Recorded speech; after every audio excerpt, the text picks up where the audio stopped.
নমস্কার, নমস্কার কৃষক বন্ধুরা। আজকে আমরা রয়েছি শালবনী ব্লকের ধান্যসোদ সারস্বতিয়া গ্রামের মাহাতর বেগুন ক্ষেতে। আমরা প্রাকৃতিক যে চাষ পদ্ধতি এ নিয়ে একটা আপনাদের সামনে ছোট্ট ভিডিও তুলে ধরবো। প্রত্যেকেই প্রথমে বলে রাখি, চ্যানেলটিকে লাইক শেয়ার সাবস্ক্রাইব করে দেবেন, যাতে এই ধরনের ভিডিও আপনাদের কাছে সহজে পৌঁছে যায়। গাছের ভেজিটেটিভ গ্রোথ যথেষ্ট ভালো রয়েছে, কারণ আলু তোলার পর সেই উর্বর জমিতে বেগুনের চারা বসিয়েছেন নির্দিষ্ট দূরত্ব মেনটেন্স করে, এবং এখনো পর্যন্ত যেটা দেখতে পাচ্ছি খুব সুন্দরভাবে আগা থেকে মুক্ত রেখে উনি চাষটি করতে সক্ষম হয়েছে। 10 কাঠা জমির উপর বেগুনের চাষ উনি করেছেন।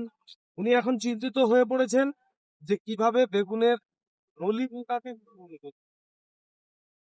সেই নিয়ে আমাকে উনি ডেকেছেন, আমি এসেছি ওনাকে ভালো পরামর্শ দিয়ে দেবেন। আপনারা ভিডিওটা দেখুন। নলি পোকা অর্থাৎ বেগুনের যে কচি অংশ, কচি ডগা, সেই ডগা ঝুমে পড়া, এই হচ্ছে নলি পোকার ক্ষতির প্রকৃতি। যদি আপনাদের সামনে দেখি, ব্যাপক পরিমাণে ক্ষতি করছে এই পোকা, এতে ফলন ব্যাহত হবে, গাছের বৃদ্ধি দশা ব্যাহত হবে। তাই একে যদি না আমরা সুনির্দিষ্ট ভাবে দমন করতে পারি, তাহলে আমরা কিন্তু আর্থিকভাবে লোকসানের সম্মুখীন হব। আমাদেরকে দুরকম ব্যবস্থাপনা গ্রহণ করতে হবে। একটি হচ্ছে প্রতিরোধমূলক, একটি প্রতিকার।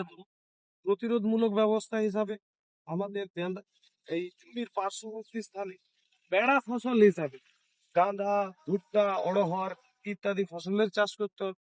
সাথে সাথে ফেরোমেন ট্র্যাপ বা ইয়েলো স্টিকি স্ট্যাপ আমাদের ব্যবহার করতে হবে। 10 কাঠা জমিতে কমপক্ষে 8 থেকে 10টি যদি আমরা ফেরোমেন ট্র্যাপ ব্যবহার করি এই বৃদ্ধিকালীন দশায়, তাহলে কিন্তু আমরা একটা আশানুরূপ রেজাল্ট পাবো। এরপর আসি, যে সমস্ত পোকা আক্রমণ করছে পোকাগুলোকে কিভাবে আমরা দমন করবো সেটা নিয়ে। কারণ পূর্ণাঙ্গ স্ত্রীমৎ গাছের পাতায় পাপড়িতে ডিম পাড়ছে, সেই ডিম ফুটে লার্ভা বের হয়। সেই লার্ভা গাছের কাণ্ডের কচি অংশে প্রবেশ করে সেই অংশটিকে কুরে কুরে খায় এবং গাছটি ঝুমিয়ে পড়ে মারা যায়। পরবর্তীতে বেগুনের ভিতরেও এই পোকার কিন্তু আক্রমণ ঘটবে, যার ফলে মার্কেট প্রাইস বেগুনের যথেষ্ট পরিমাণে কমে যাবে। তাই এই সময় আমাদের ব্যবস্থাপনা গ্রহণ করতে হবে। সুপারিশ মাত্রায় প্রাথমিক অবস্থায় সুমিপ্রিন, কিং ডক্সা, সিমোডিস, ডেলিগেট, এই গোত্রীয় যে সমস্ত বাজার চলতি কীটনাশকগুলি রয়েছে, সেই কীটনাশকগুলি যথেষ্ট ঠান্ডা ওয়েদারে, অর্থাৎ প্রায় সূর্য ডুবার সময় যদি আমরা তার ডোজ অনুপাতে সঠিকভাবে ব্যবহার করতে পারি স্প্রেডার সহযোগে, তাহলে কিন্তু আমরা অনেকটাই এর থেকে সুরাহা পেতে পারি। সেই সাথে সাথে কিন্তু জমিতে খেয়াল রাখতে হবে সাদা মাছির আক্রমণ ঘটছে কিনা। সাদা মাছি আমরা দেখতে পাচ্ছি, অনুরোধ করবো সাদা মাছি দেখানোর জন্য। এই যে সাদা মাছি, কারণ 40 থেকে 45 ডিগ্রি তাপমাত্রায় পৌঁছে গেছে এই সময় আমাদের শালবনী এলাকার জঙ্গল মহলে।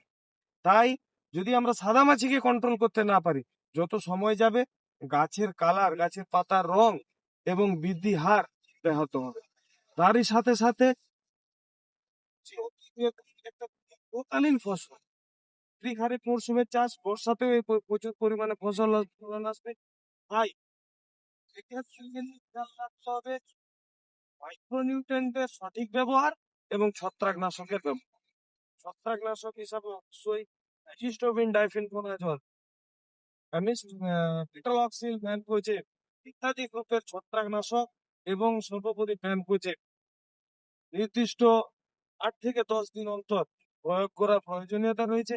এবং ভালো যে সমস্ত বাজার চলতি কোম্পানিগুলি রয়েছে, যেমন অ্যারেজের, নেক্রোমিন গোল্ড, মুভোমিন, কটেভার, ক্রপ ম্যাক্স, এই সমস্ত মাইক্রোনিউট্রিয়েন্টগুলি জমিতে প্রয়োগ করার প্রয়োজনীয়তা রয়েছে।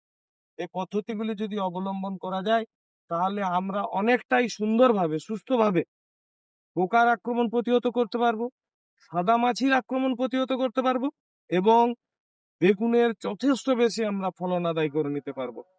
ধন্যবাদ।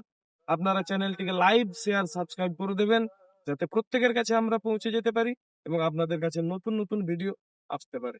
নমস্কার।